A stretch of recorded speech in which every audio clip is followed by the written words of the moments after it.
ang nangyari sa mga taong nakasakay sa park ride na ito? Aalamin po natin yan mula sa detalye ng balita ang ibabahagi maya-maya. Magandang gabi, ako po si Ricky Mathay. Ako si Nina Richie Alago Flores, ito ang Mata ng Agila International. Para naman sa mga headlines ngayong araw ng Martes. First Lady Liza Marcos idinawit sa flood control anomalies. AFP sinabing panakot lamang ng China ang reclamation activities nito sa West Philippine Sea.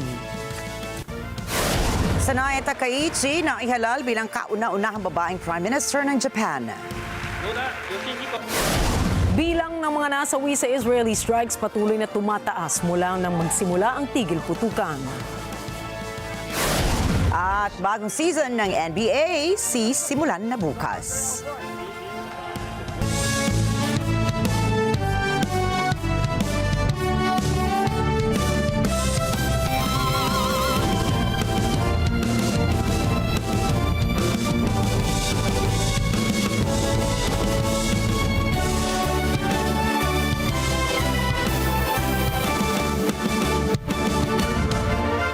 Pinaiimbestigahan po sa Independent Commission for Infrastructure o ICI ang umano'y kaugnayan ni na First Lady Liza Marcos at tech billionaire Maynard Ngu sa maanumalyang flood control projects sa Pilipinas.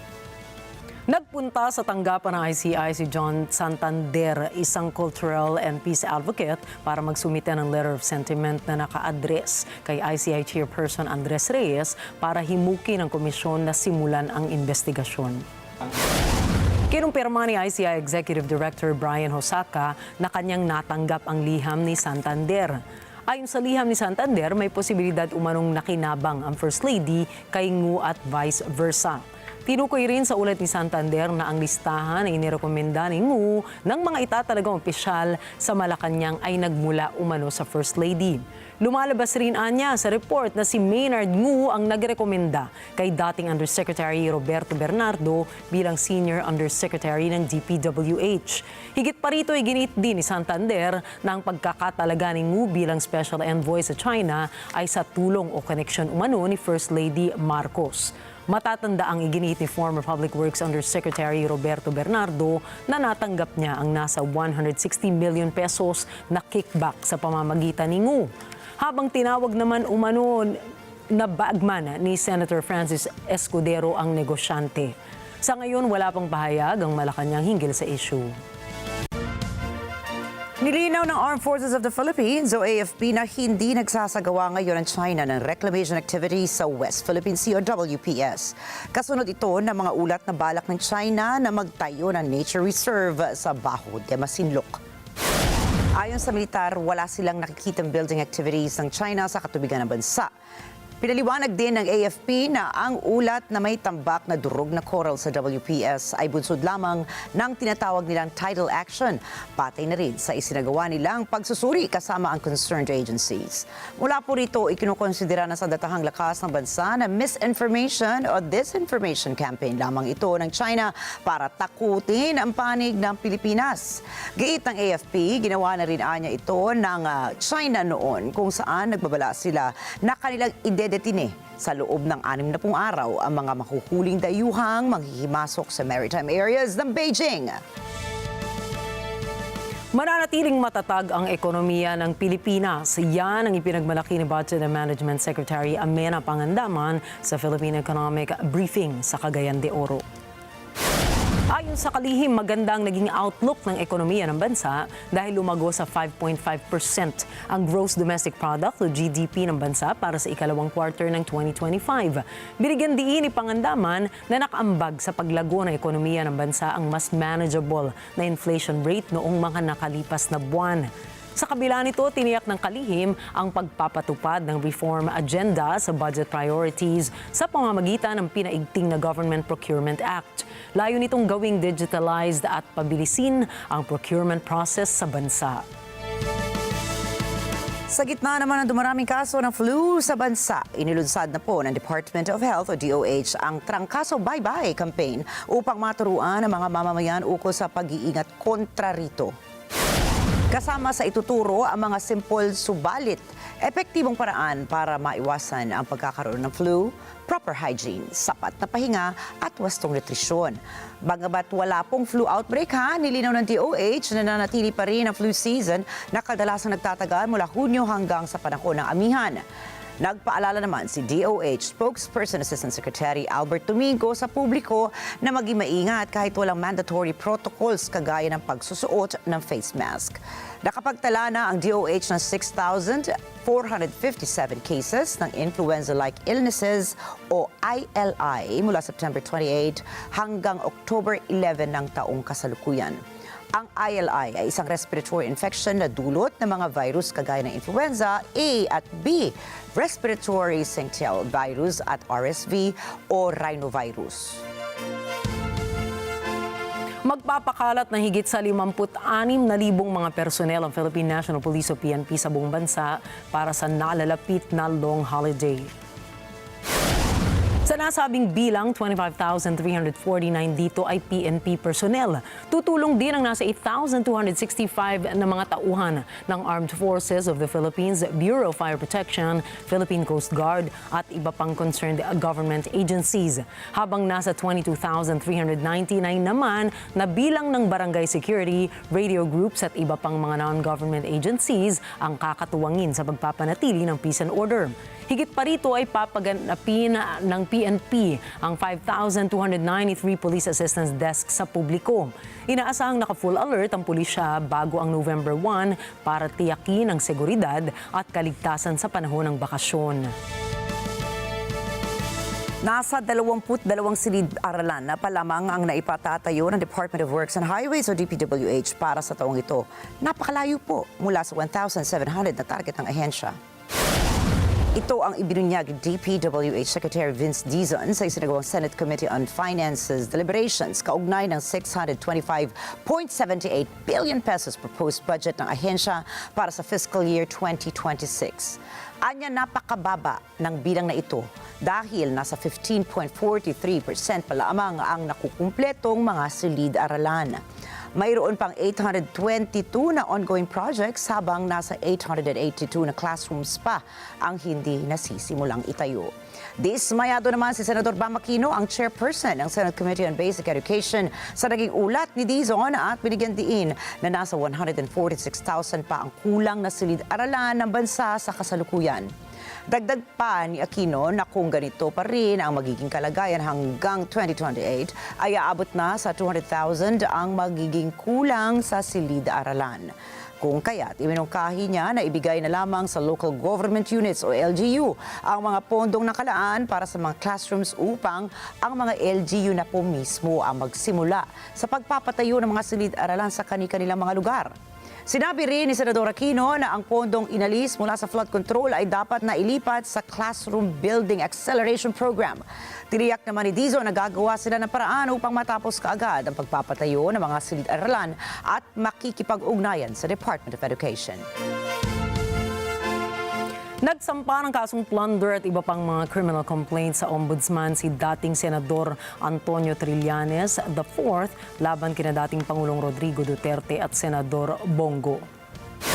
Nakasaad sa ipinasan niyang reklamo ang umano'y pang-aabuso sa kapangyarihan ni Duterte at Go. Dahilan kaya ito anya ay maaaring paglabag sa Plunder Law, Anti-Graft and Corrupt Practices Act at sa Code of Conduct and Ethical Standards for Public Officials and Employees. Ito ay may kaugnayan din sa inilagak umano ni Go at Duterte na halos 7 billion pesos sa mga kumpanyang pag-aari ng pamilya ni Go mula sa mga proyekto ng pamahalaan. Mayroon din daw 816 million pesos na halaga ng kontrata sa pagitan ng CLTG Builders at St. Gerard Construction na pagmamay-ari ng mga diskaya. Depensa naman ni Senador Bongo, diversionary tactic lamang ito ni Trillanes upang makalimutan ng publiko ang usapin ukol sa maanumalyang flood control issues. Anya, kung totoong layunin niya na labanan ng katibalian, ay unahin niyang kasuhan ang mga totoong korap na maaaring ginagamit pa rin ang pondo ng Ghost Flood Control Projects. Matatandaan na nagsampa rin si Trillanes ng kaparehong kaso noong July 2024 sa Department of Justice. Ngunit ibinasura ito ng Ombudsman o ni Ombudsman Samuel Martirez noong June 2, 2025. Mahina pa rin po ang piso kontra dolyar ng Amerika sa ikalawang araw ng foreign exchange ngayong linggo. Sa monitoring ng Bangko Sentral ng Pilipinas, naitala ang palitan sa 58.1380 kada isang dolyar ng Estados Unidos. Mas mahina ito ng 2 centavos kumpara sa palitan kahapon na 58.1130 pesos kada isang US dollar. Sa iba pang currencies na ginagamit ng ating OFWs, ang isang Japanese yen ay nagkakahalaga ng 38 centavos, 4 centavos naman ang palit sa isang Korean won. Ang Hong Kong dollar ay nagkakahalaga ng 7.4844 pesos, ang Singapore dollar ay 44.9463 pesos naman. 15.5022 pesos naman po ang palit sa isang riyal ng Saudi Arabia, habang 15.8324 pesos sa kada isang dirham ng United Arab Emirates. Susunod sa NAIPATAYONG inihalal na bilang bagong Prime Minister ng Japan. Iran tumangging makipagpulong kay US President Donald Trump. At bilang ng mga nasawi sa Israeli strike sa Gaza, madaragdagan pa. Yan at iba pang mga balita sa pagbabalik ng Mata ng Agila International.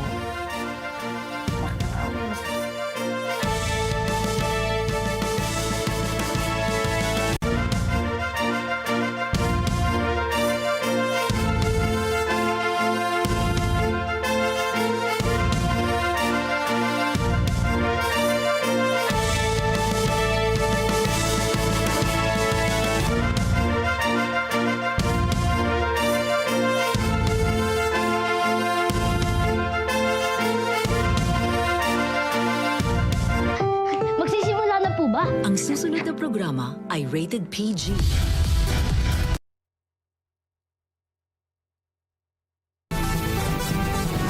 Sa kasulukuyang henerasyon, marami na ang nag-viral. Dahil po yan sa kanilang ginagawang pagtulong sa kapwa. Pero mas marami ang tumutulong kahit walang nakakakita. Kaya naman kung ikaw ay may kilala na grupo o individual na may natatanging pagresponde sa lipunan at maging sa kalikasan, mag-text lamang sa 0915-415-1035 o mag-email sa responde@net25.com at magpadala ng mensahe sa ating Facebook page at Net25TV. Baka kayo na ang susunod nating Certified Key Responder. Let's live together. So Net 25.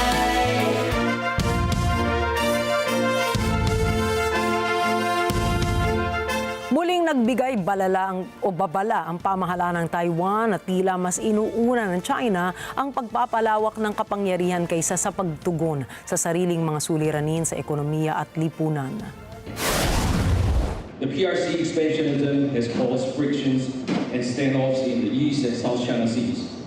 The frequent hostile military drills around Taiwan are also ringing alarms of possible collisions or PLA going from drill to real. The PRC seems quite motivated for expansionism.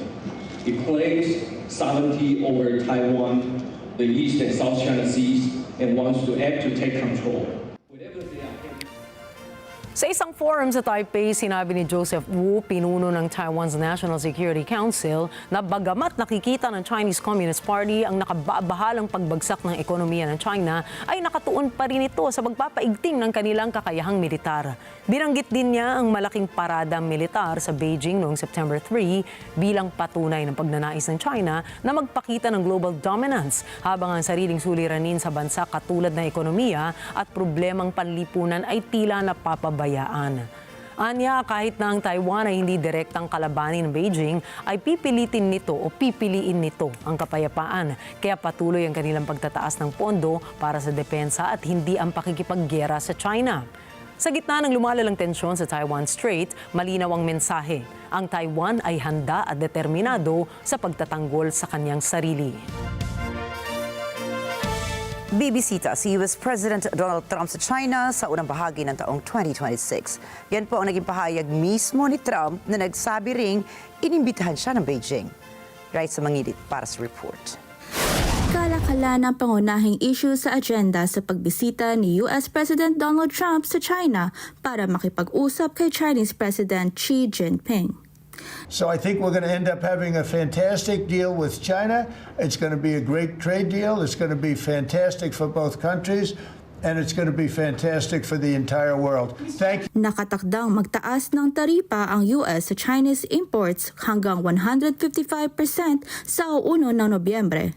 Ayon kay Trump, China ang babalikat sa mga taripang ito. Naayon naman sa mga eksperto, import tax ito na babayaran ng American consumers. I think China's been very respectful of us. They're paying tremendous amounts of money to us as in the form of tariffs. As you know, they're paying 55%. That's a lot of money. Nagpahiwatig si Trump na walang plano ang China na lusubin ang Taiwan.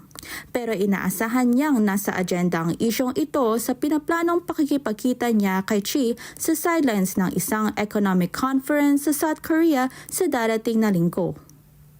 Tumangging magkomento si Trump sa mga ulat na pinapressure ng Beijing ang Washington na iwasang suportahan ang independence ng Taiwan.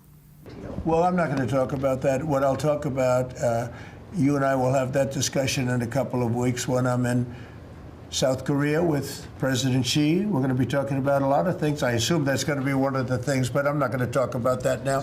Yep. Ang US ang pinakamahalagang international backer at arms supplier ng Taiwan. Raisa Manginit para sa mata ng Agila International, trusted, connected, on point. Formal lang inihalal bilang kauna-unahang babaeng punong ministro ng Japan ang leader ng Liberal Democratic Party or LDP na si Sanae Takaichi. Nakuha ni Takaichi ang mayoryang boto ng parlamento. 237 sa 465 na miyembro ng lower house ang pabor kay Takaichi at 123 naman sa 246 na miyembro ng upper house ang bumoto sa kanya. Kilala si Takaichi na nagsusulong ng Abenomics ng pangunahing panukala ang economic reform na siyang mga polisiya ng dating Prime Minister na si Shinzo Abe. Naging miyembro ng House of Representatives si Takaichi noong 1993 hanggang 2003.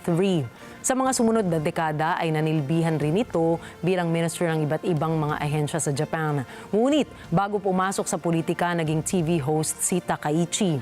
Siya rin ay isang car enthusiast, scuba diver at dating heavy metal drummer. Sa ibang balita, pinangalanan na rin ang mga bagong miyembro ng gabinete sa Japan. Manunungkulan bilang Chief Cabinet Secretary si Minoru Kihara. Kabilang rin sa bagong gabinete ang 4 na katunggali ni Sanae Takaichi sa pagkalider ng LDP. Pasok si Yoshima Hayashi bilang Minister for Internal Affairs and Communications na italaga naman bilang Foreign Minister, si Toshimitsu Motegi bilang habang si Takayuki Kobayashi naman ang magiging Chairman ng Policy Research Council ng LDP at si Shinjiro Koizumi ang mauupo bilang Defense Minister ng Japan. At sa kaugnay pong balita, nagpaabot ng pagbati ang mga leaders ng ilang bansa ukol sa pagkapanalo ni Sanae Takaichi bilang Prime Minister ng Japan. Sa kanyang post sa X, sinabi ni Indian Prime Minister Narendra Modi na nais nitong palakasin ang ugnayan ng Japan at ng India. Anya, mahalaga ito upang matiyak ang kapayapaan sa Indo-Pacific region. Binati rin si Sanae ng Pangulo ng UAE na si Mohammed bin Zayed Al Nahyan at umaasa itong mapalalakas ang partnership ng UAE at ng Japan. Kinilala naman ni Taiwanese President Lai Ching-te si Takaichi bilang kaibigan ng Taiwan. Habang umaasa naman si US Ambassador to Japan George Glass sa kooperasyon ng bagong Japanese Prime Minister sa pagpapaunlad ng iba't ibang sektor.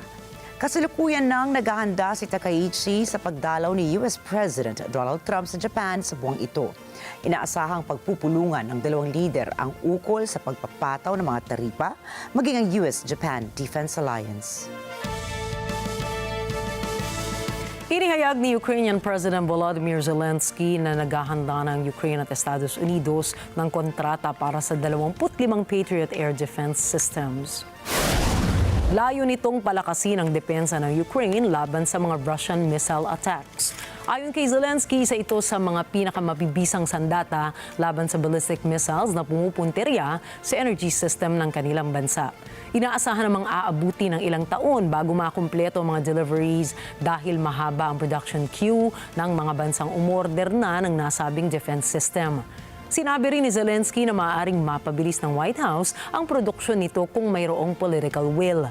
Umaasa rin siyang magbibigay daan ng ilang bansa sa Europa para mauna ang Kiev sa pagtanggap ng kanilang mga Patriot systems. Nagkakahalaga ng humigit kumulang sa $1 bilyong ang bawat defense system at inaasahan ng Ukraine na mapopondohan ito sa pamamagitan ng reparations loan mula sa frozen Russian assets sa tulong mula sa NATO initiative.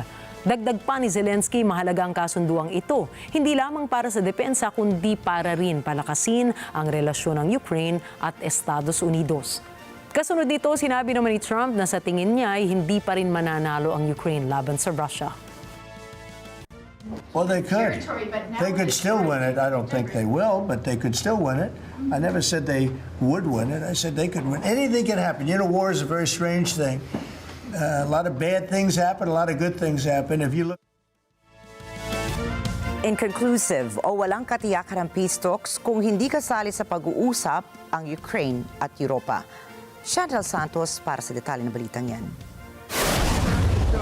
Taus-puso man ang layunin ni US President Donald Trump na tapusin ang labanang Moscow at Kyiv, wala pa rin kahihinatnan ang peace talks kung wala sa pag-uusap ang Ukraine at Europe. Pahayag yan ni European Union Foreign Policy Chief Kaja Kallas. Thank you. I think President Trump is sincere in trying to end this war. That is very clear. We also want to end this war. Ukrainians definitely want to end this war. Who doesn't want to end this war is Russia. We should not be distracted. I think our course here is very, very clear. Our point is that we have to make also Russia to want peace, and that's why we are working, also trying to convince our allies all across the world that nothing can come out of these meetings if Ukraine or Europe is not part of it. Hinihimok din ng EU officials ang panibagong mga kabang bilang suporta sa energy security ng Ukraine. As we heard from Minister Sybiha, Russia's terror attacks on the energy grid are intensifying. Russia seeks to inflict as much harm on the civilians as possible.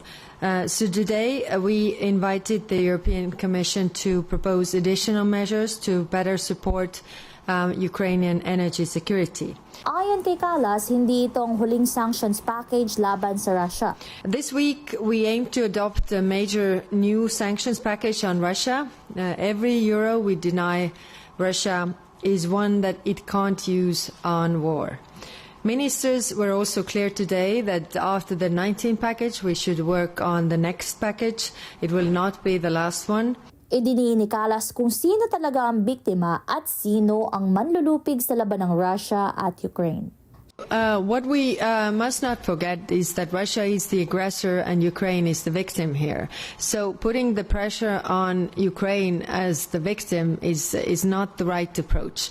And not only for Ukraine, but also for European security and the global security. Because if aggression pays off, it serves as an invitation to use it elsewhere as well. Chantal Santos para sa Mata ng Agila International, trusted, connected, on point. Isinusulong ng European Union o EU ang isang maritime declaration na magbibigay daan sa mga flag states na magsagawa ng inspeksyon sa mga shadow fleet ng oil tankers ng Russia. Layo nito na palakasin pa ang inspection rights ng EU para makontrol ang Russian oil and gas revenue na ginagamit ng Moscow para mapondohan ang gera nito sa Ukraine. Nitong Lunes, nagpulong ng mga EU foreign ministers para talakayin ang bagong direktiba na ito laban sa Russia. Ayon sa datos ng European External Action Service, maaaring umabot sa pagitan ng 600 at 1,400 ang bilang ng shadow fleet ng Russia. Kapag naipatupad ng Maritime Declaration, may susulong na rin ang isang moratorium ng Russian liquefied natural gas import na ipatutupad hanggang sa January 1, 2027. Inihayag ni British Defense Minister John Healey ang pagsusulong ng bagong probisyon sa Armed Forces Bill. Ito ay ang pabagsakin ang unidentified drones sa himpapawid bilang tugon sa umunoy Russian incursions. Russian aggression has escalated. It's extended even further into the west. Each month, Ukraine suffers more drones. it launched in attack. And last month we saw 19 cross the Polish border. Days later we saw Russian jets violate Estonian airspace. Sa ilalim ng bagong panukala, magkakaroon ng kinetic option o direktang pagbaril sa drone ang mga sundalo kung magtatangkang lumusob sa isang military site o sa airspace ng isang bansa ang isang unidentified drone. Iginit ni Healy na popondohan at paghahandaan ng kanilang militar ang lahat ng posibilidad upang protektahan ang mga kaalyadong bansa, lalo na ang seguridad ng bansang Ukraine. I'm already reviewing the readiness levels and accelerating millions of pounds of funding to prepare for any possible deployment to Ukraine. Because a sovereign Ukraine is important to the security for us all. Peace is possible, and if President Trump can broker a peace, then we will be ready to help secure that peace for the long term. That requires us to invest and prepare our forces to be ready to deploy. Keir Starmer has said if necessary, he's willing to see UK boots on the ground in Ukraine. And I've accelerated already millions of pounds in that preparation for any possible deployment in the event of peace. And I would expect the cost of that to be well over £100 million.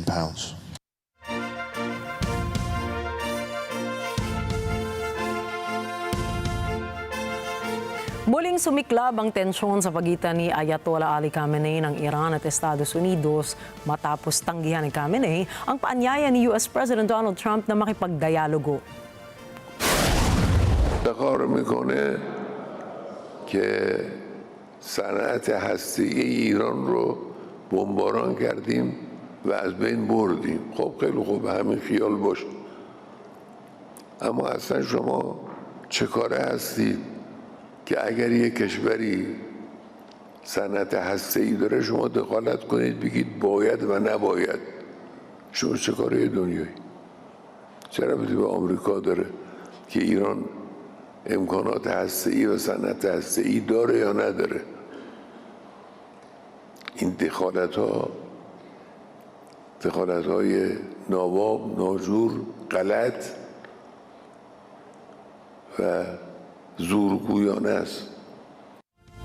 Sa isang pahayag nitong Lunes, itinanggi ng Iran na natalo o nawasak ang kanyang programang nuklear sa ginawang pambobomba ng Estados Unidos. Dagdag pa niya na hindi karapatan ng Amerika ang hingin o kontrolin kung may kakayahan ng Iran sa nuclear proliferation. Anya, usapin na ng gobyerno ng Iran kung sino man ang kanilang bibigyan ng akses sa teknolohiyang ito. او افتخار میکنه به اینکه دانشمندی ایرانی رو ترور کرده. بله، دانشمند ترور کردید، افراد امثال تهرانچی و عباسی اینها رو ترور کردید، لکن علمشون رو نمیتونید ترور کنید. اونها توقع نداشتن که موشک ایرانی ساخت دست جوان ایرانی بتوانه با شعله های خودش، با آتش خودش اعماق برخی از مراکز حساس تحقیقاتی اونا رو تبدیل و خاکستر کنه. Ito ay kasunod ng mga ulat na naganap ang 5 rounds ng indirect talk sa pagitan ng Iran at ng Estados Unidos at ng 12 araw na air campaign noong Hunyo kung saan sinabing pinuntirya ng Estados Unidos sa mga nuclear sites ng Tehran. Sa gitna ng mga digmaang ideolohiya at kontrol sa rehiyon, malinaw na ang pahayag ni Khamenei ay bahagi ng mas malawak na estratehiya. Hindi lamang upang ipakita ang lakas, kundi upang signalin sa mundo na hindi susuko ang Iran sa usapin ng soberanya. من اهل معامله‌ام، میخوام معامله کنم، با ایران معامله کنیم، معامله‌ای که با زورگویی نتیجه او از پیش معلوم باشه معامله نیست، تحمیله و ملت ایران زیر بار تحمیل نخواهد رفت. اینا مایوسن، اینا در جنگ 12 روزه اونچنان سیلی خوردن که باور نمی‌کردن، توقعشو نداشتن، مایوس شدن. این رفت روحیه بده به اونها، این رفت اونها رو از یأس خارج کنه. این حرفایی است که به یک مسئولین مایوس زده میشه، اینجور حرفایی که او زد. Dumating na sa Israel si US Vice President J.D. Vance upang patatagin ang unang yugto na ceasefire deal sa Gaza. Nais kumbinsihin ni Vance ang Israel at Hamas na sumunod sa mga kondisyon ng kasunduang isinulong ni Pangulong Donald Trump. Ilan dito ay ang pagdisarma ng armas ng Hamas at ang pagbubuo ng Estado ng Palestine. Gayon din ang pagtatatag ng isang komite na namamahala sa Gaza nang walang kinatawan mula sa grupo ng Hamas. Kaagad din nagpulong sa Jerusalem si Vance at Israeli Prime Minister Benjamin Netanyahu para ayusin ang mga natitirang issue sa kasunduan. נשוחח על שני דברים, בעיקר שני דברים, על האתגרים הביטחוניים שעומדים בפנינו וההזדמנויות המדיניות שעומדות בפנינו. נגבר על האתגרים, נממש את ההזדמנויות. בזכות עוצמתנו ובשיתוף פעולה חוזר עם נשיא ארצות הברית, אני מאמין שנביא עוד הסכמי שלום עם מדינות במרחב. Samantala, hindi pa rin nahihinto ang batuhan ng paratang sa isa't isa ng Hamas at Israel dahil sa umano'y paglabag sa tigil putukan. Mabagal din ang pamamahagi ng ayuda at ang pagbabalik ng mga nasawing bihag sa mga pamilya nito. Sa kabila ng mga problema at panibagong sagupaan sa rehiyon, iginiit ng Estados Unidos na determinado itong mapanatili ang kapayapaan at maipatupad ang kasunduan sa Gaza. 80 katao ang patay at higit naman sa 300 ang sugatan sa military strikes ng Israel. Nangyari ang mga insidente kahit na mayroong ceasefire agreement sa pagitan ng Israel at Hamas. Si Ashley Sakmar para sa karagdagang mga detalye. Sa nakaraang 24 na oras lang, nasa 57 na ang patay at 158 naman ang sugatan dahil sa Israeli operations. Kabilang ito sa pagtataya ng Gaza Health Authorities na 80 patay at higit 300 nasaktan. Kaya naman nasa 68,216 na ang death toll mula nang nag-umpisa ang Israeli-Palestinian conflict noong October 7, 2023. 170,361 na ang bilang ng injured. Matatanda ang lumagda ang Hamas at Israel sa isang ceasefire agreement na brokered ng Egyptian, Qatari at Turkish mediation sa ilalim ng US sponsorship noong October 10. Sa kasunduan, pumayag ang mga sangkot na pagtigil ng putukan, palitan ng mga bihag at pag-atras ng Israeli forces sa ilang lugar sa enclave. Itutuloy rin ang pagpasok ng humanitarian aid at langis para maipagpatuloy ng medical at relief teams ang operations nila. Gayunman, sa kabila ng kasunduan, kapwa inaakusahan ng dalawang kampo ang isa't isa ng paglabag sa ceasefire deal. Ashley Sakmar para sa mata ng Agila International, Trusted, Connected, On Point. Sa isinagawang presidential runoff kahapon sa Bolivia ay nanalong susunod na Pangulo ng bansang Senator na si Rodrigo Paz. 54.6% ang bahagi ng botong nakuha ni Paz. Sapat para talunin niya ang right-wing candidate na si Jorge Quiroga na 45.5% lamang ang nakuhang boto. Sinabi ni Paz na tutugunan niya ang mga mas malawak na mga suliraning pang-ekonomiya ng naturang bansa. Queremos agradecer el mensaje de Jorge Tuto Quiroga y de su vicepresidente Juan Pablo, porque no es un mensaje que da Rodrigo Paz, es un mensaje al voto nacional, y así le transmití, porque no es Rodrigo el que gana o el que pierde. Dar paso a paso su escenario internacional. Matatanda ang pinamunuan ni Evo Morales mula sa partidong Movement to Socialism ang Bolivia noong 2006 hanggang 2019 at pinagpatuloy ito ni Luis Arce na nanalo naman bilang presidente taong 2020. Kaya naman itinuturing na makasaysayang pagbabago sa Bolivia ang pagkapanalong ito ni Paz. Nagsimula ang karera ni Rodrigo Paz sa politika bilang konsehal at alkalde sa lungsod ng Tarija mula 2015 hanggang 2020. Murder and violation of sovereignty.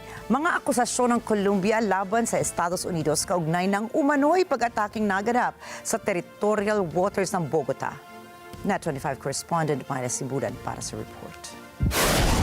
Inakusahan ni Colombian President Gustavo Petro ang US ng pagpatay sa isang mangingisda nang atakihin ng Washington ang katubigan ng Colombia noong 16 Setyembre. U.S. government officials have committed a murder and violated our sovereignty in territorial waters. Iyan ang pahayag ni Petro sa kanyang post sa X. Kinilala ni Petro ang namatay na mangingisda na si Alejandro Carranza. Anya, walang kaugnayan si Carranza sa anumang drug trade. Ayon sa mga report ng Colombian media, sa kabila ng pahayag ng US na pinuntirya nito ang isang bangkang may kaugnayan sa drug trafficking, batay sa investigasyon, ang bangka ay isang maliit at manually operated fishing vessel lamang. Sinabi ni Petro na naglayag ang bangka ni Carranza dahil sa sirang makina at nagpadala ito ng malinaw na distress signal ng puputukan ng US forces. Ayon kay President Petro, hanggang ngayon ay nag-aantay sila ng paliwanag mula sa US government tungkol sa insidente. Myra Simbulan, Swarthmore, Pennsylvania para sa mata ng Agila International. Trusted, connected, on point. Nagkaroon ng artillery mishap sa California matapos tamaan ng shrapnel ang dalawang sasakyan sa isang highway sa gitna ng selebrasyon ng ika-250th anniversary ng U.S. Marine Corps na dinaluhan ni U.S. President o U.S. Vice President J.D. Vance.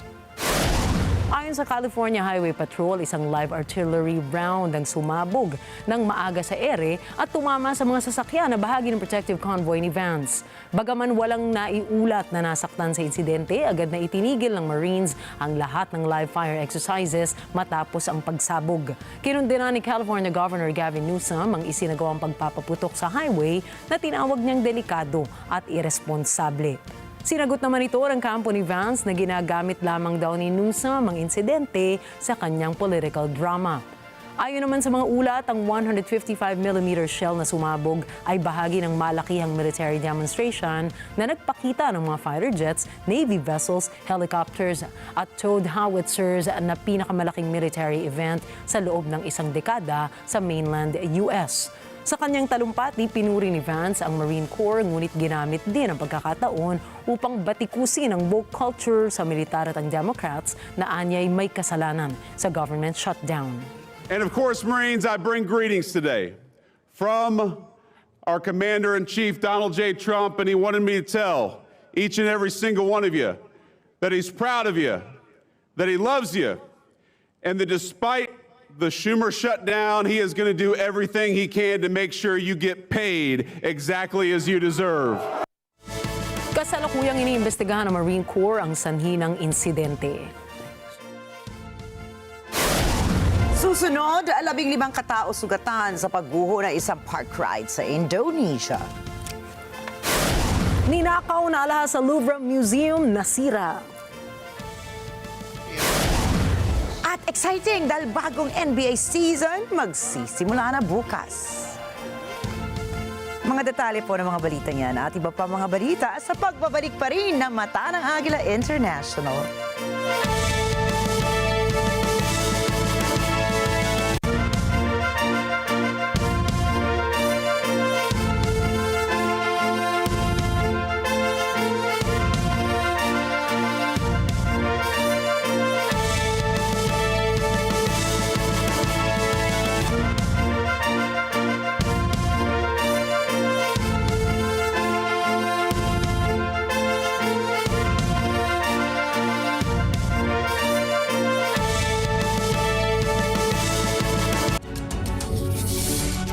When a story starts with faith, it can only grow further and stronger.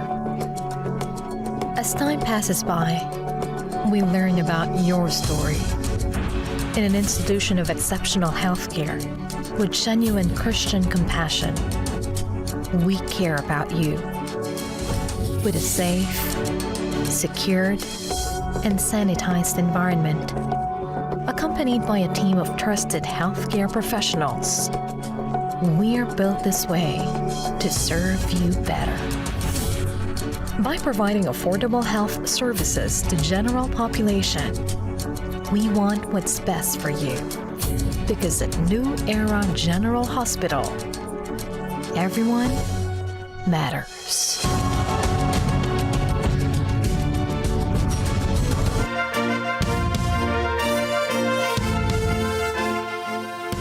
Labing limang katao ang sugatan matapos gumuho ang isang park ride sa Air Upas Night Market sa Indonesia. Ayon sa lokal na ulat, biglang bumigay ang metal support ng tinatawag na Rainbow Slide kung saan lahat na nakasakay sa ride ay bumagsak mula sa 8 talampakan na taas. Kaagad na isinugod sa Air Upas Health Center ang mga biktima bago dalhin na ang mga ito sa isang ospital sa Ketapang City. Iniimbestigahan na ng pulisya ang insidente para tukuyin kung may kapabayaan ba ang management ng fairground. Patay naman ang isang construction worker sa France matapos tumama ang isang malakas na buhawi sa bayan ng Ermont. Ayon sa lokal na ulat, nagdulot ang buhawi ng malawak na pinsala sa 10 distrito na Ermont. Dahil sa malalakas na mga hangin, natumba ang mga crane at natuklap din ang mga bubong ng maraming bahay doon. Aabot sa 10 katao ang napaulat na nasaktan sa trahedya. Nag-abot na ng tulong ang lokal na pamahalaan ng Ermont sa mga naapektuhang pamilya ng weather disturbance.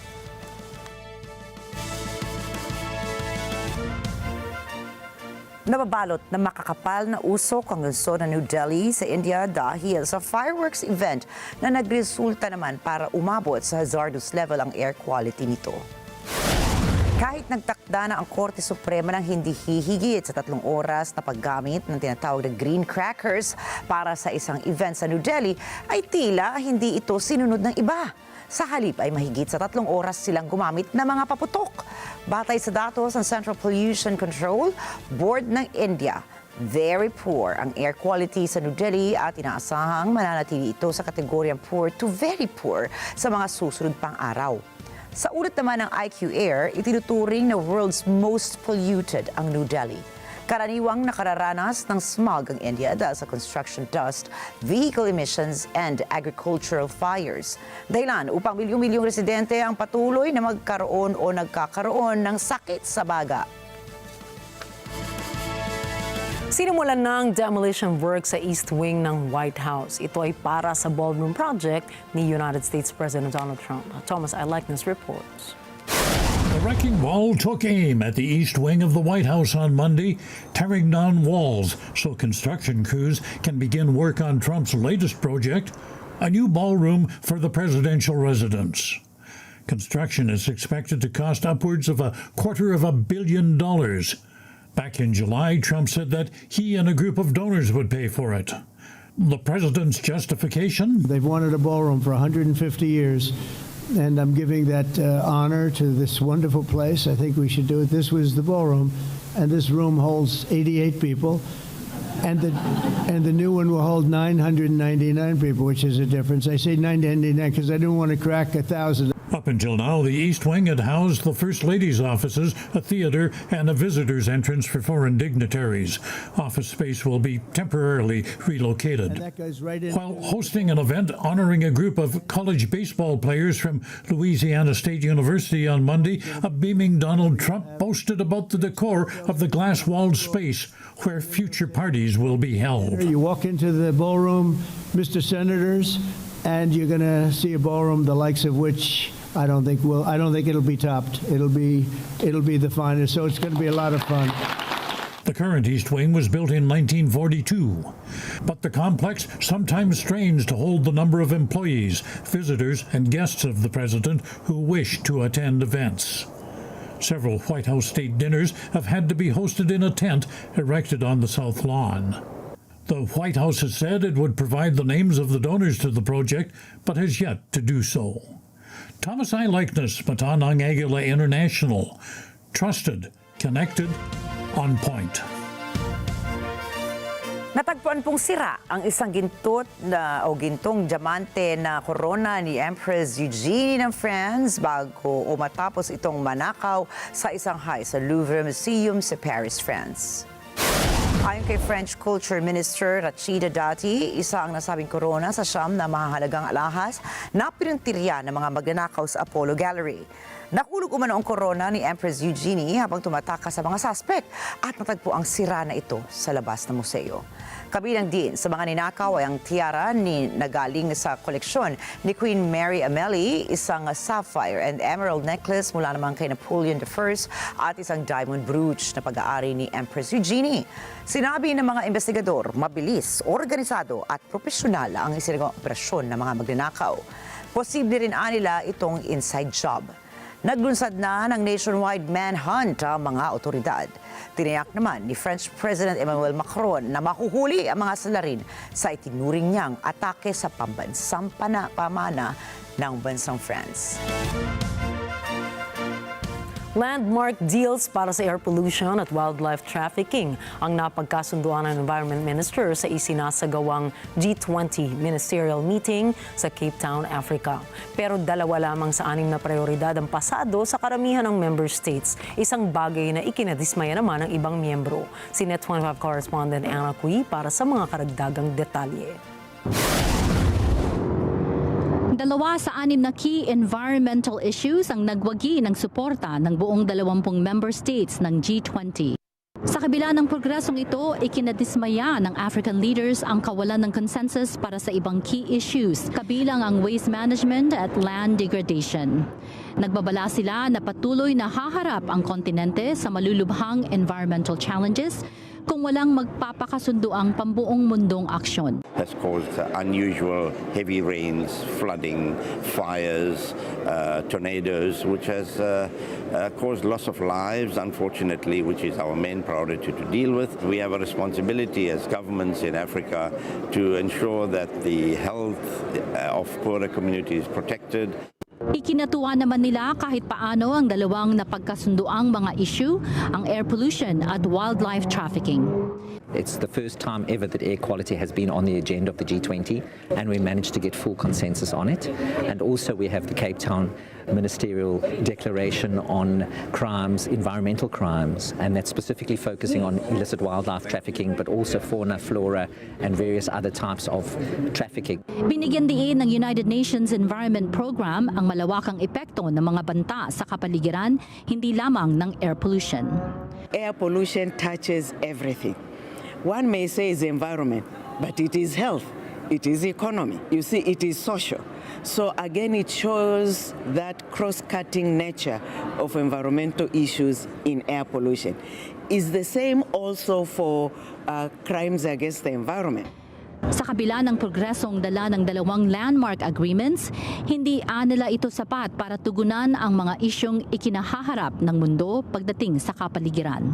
The G20 is the world's largest economies. 80% of the global emissions is from these countries. These are the countries that also control 80% of the global GDP. So they have the muscle, they have the means. And we really were looking up to them to come out with very ambitious, unified voices. They have not. We are disappointed. Sa pagtatapos ng G20 Environment Talks sa Cape Town, nakatuon naman ngayon ang atensyon ng mga bansa sa COP30 sa Belém, Brazil at sa darating na summit sa Nairobi. Patuloy ang paghahanap ng mapagkakasunduan tungkol sa climate action at environmental priorities ng isa't isa. Anna Cui para sa mata ng Agila International, trusted, connected, on point.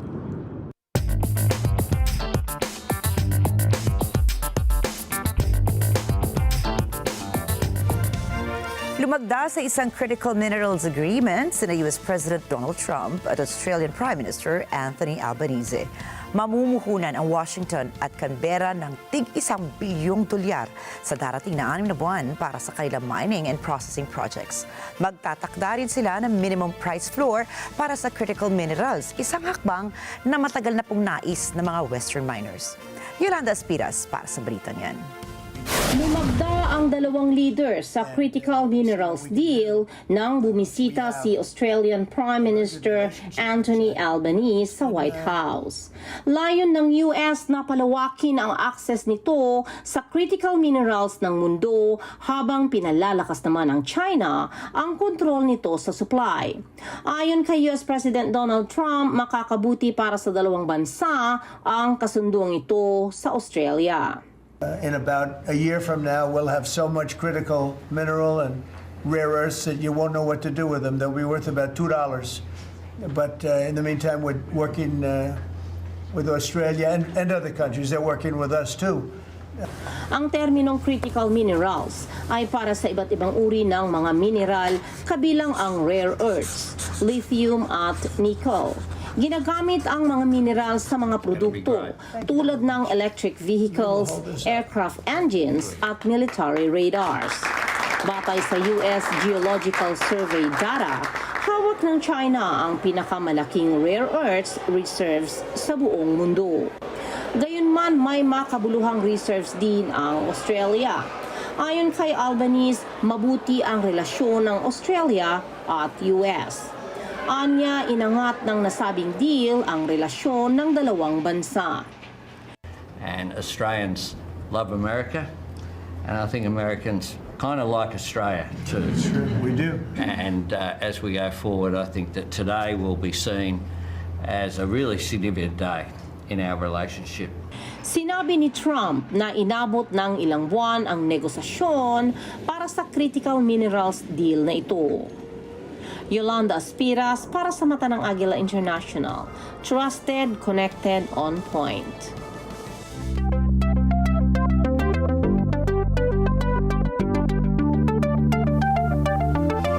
Maaaring alisin ng National Aeronautics and Space Administration na nasa ang SpaceX sa Moon Exploration Program nito. Ito ang binigantiin ni Acting NASA Chief Sean Duffy sa kanyang panayam sa US Television.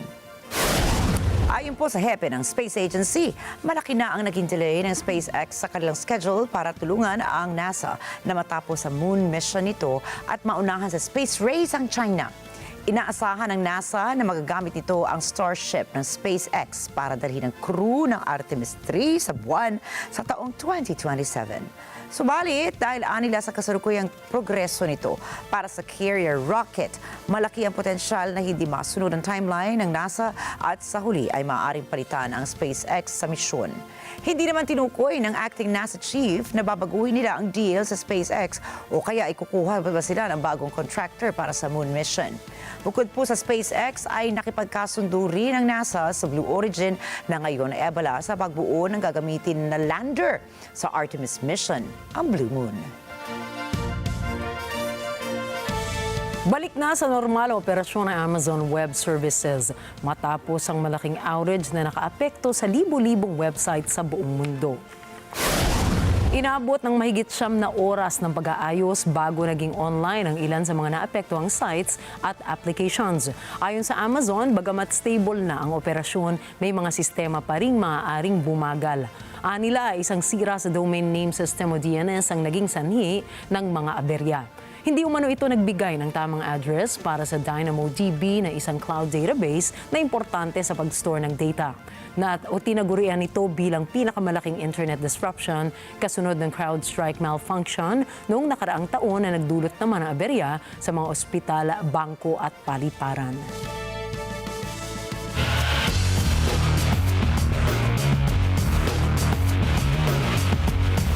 Nagtala ng paribagong career high ranking sa Women's Tennis Association WTA si Pinay tennis star Alex Agila. Sa inilabas na ranking ng WTA ay nasa pang 53rd spot na ito na umangat ng isang pwesto mula sa dating 54. Bagamat naging maaga ang pagkatapos ng kanyang Japan Women's Open game ay umangat pa rin ang ranking ng 20-year-old na si Ayala. Pinaghahandaan na ngayon ni Ayala ang pagsabak nito sa Guangzhou Open sa China. Maglalaro siya sa singles at doubles category sa nasabing torneo. Sa doubles ay makakasama niya si Nadia Kinchenok ng Ukraine. Sa umaga, habang sa hapon naman, ay maglalaro ito ng singles. Magsisimula na bukas ang hinihintay na 2025-2026 NBA season kung saan magti-tip off ang mga kuponan ng Houston Rockets versus Oklahoma City Thunder kasabay ng Golden State Warriors versus Los Angeles Lakers. Ano-ano nga ba mga dapat nating abangan para sa darating na season na yan? Si Lara para sa balita. Basketball has returned. Muling magbabalik ang pasiklaban ng 30 koponan para sa bagong season ng NBA. Bagong lineups, bagong rookies, defending champions at redemption arcs. Lahat ng wildcards ay ilalatag upang makamit ang inaasam na kampyonato. Para sa opening week, paninimula ng Houston Rockets at 2025 NBA champions na Oklahoma City Thunder ang tip-off. Inaabangan rin ng mga manonood ang Rockets debut ni All-Star guard Kevin Durant na haharapin ang kanyang former team at pangungunahan ni 2025 Finals MVP Shai Gilgeous-Alexander. Mula sa isang pinakamatapang na off-season decision ng Houston hanggang sa heavy title favorite duel nina Durant at SGA, ay talagang maghahatid ng kapanapanabik na laban sa panimula ng liga. Samantala, maunguna naman sa unang pagkakataon ang traded star na si Luka Doncic sa Lakers 5 ng Los Angeles laban sa koponan ng Golden State Warriors. Nang dahil sa leg injury ni Lakers legend LeBron James, pamumunuan muna ni Luka ang koponan sa unang linggo ng season. Ayon kay Coach JJ Redick, malinaw ang kanyang mentalidad na balanse sa kanyang emosyon upang handa ito sa mas malalim na responsibilidad na maaaring mapanatili ang legasiya ng koponan. Kasabay naman ito ang pangunan ni Olympic 3 lead guard Stephen Curry sa koponan ng Golden State Warriors kasama ang kanyang court duo na si Jimmy Butler. Sa magkakasamang pangingibabaw ni na Draymond Green, Buddy Hield, Moses Moody, Brandon Podziemski, Gary Payton at bagong center warrior na si Al Horford, masusubok ng koponan ang kanilang hinahasang lineup upang muling manaig sa laban.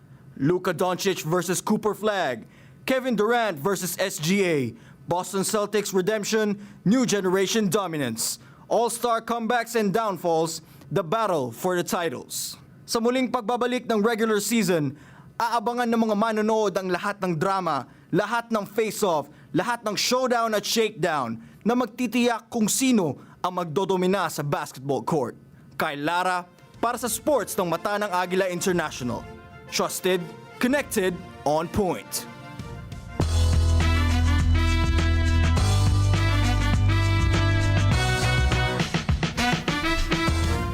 Muling nagbabalik ang K-pop girl group na Hearts to Hearts at naglabas na nga po sila ng bagong album. Nagsimula na ang promotional activities ng grupo para sa bago nilang album na pinamagatang Focus. Ang album ay naglalaman ng 6 na mga kanta kabilang na ang kantang Style na nauna nang inilabas ng grupo noong Hunyo. Ayon sa isang member na si Yuha, kagaya ng naging tagumpay ng kanilang debut song na The Chase ay hangad din ng grupo na manalo sa mga music shows at maging number 1 sa mga music charts ng bago nilang album. At narito po kami para maghatid ng balita sa anumang dako ng mundo. Magandang gabi, ako po muli si Ricky Mathay. Ako si Nina Richie Alago Flores at ito po ang Mata ng Agila International, Trusted, Connected, On Point.